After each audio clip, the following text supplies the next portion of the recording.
This is a model of our mouth. The front teeth is called sanaya. This is called a rubai. And this teeth is called nab. जब हम हंसते हैं तो हमारे पीछे के दांत दिखते हैं, उसे दाहिक कहते हैं. ये एक से ज्यादा हो तो दवाहिक कहते हैं. इसका क्या ताल्लुक है कुरान पाक से? साउंड, मखरज, अच्छा, प्रोनाउंसिएशन, क्या प्रॉपर बात, प्रोनाउंसिएशन. माशाल्लाह, टैलेंटेड स्टूडेंट ना. सख्त हिस्सा जो शुरू में है, इधर से काफ अदा होता है. तालु का सख्त हिस्सा जो दरमियान में है, इधर से हुरूफ शजरिया जीम शीन या अदा होता है. तालु का नर्म हिस्सा इधर से कौफ अदा होता है.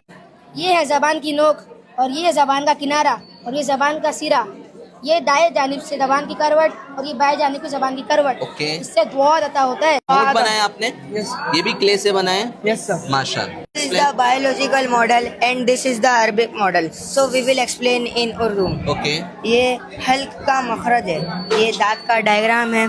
ये हल्क के हिस्से है, हल्क का ऊपर वाला हिस्सा, हल्क का दरमियानी वाला हिस्सा और हलक का नीचे वाला हिस्सा. हलक के ऊपर वाले हिस्से से गैन और ख अदा होते हैं, जैसे अह. हलक का दरमियानी वाला हिस्सा है, हलक के दरमियानी वाले हिस्से से आइन और हा अदा होते हैं. ये हलक का निचला हिस्सा है. हलक के निचले हिस्से से हमजा और हा अदा होता है. माशाल्लाह, प्रोनाउंसिएशन सिर्फ बताने से नहीं बल्कि जो है वो इस तरह के मॉडल से समझाने से जो है वो ज़्यादा क्लियरली समझ में आता है. माशाल्लाह, ये आपकी दावत इस्लामी और ये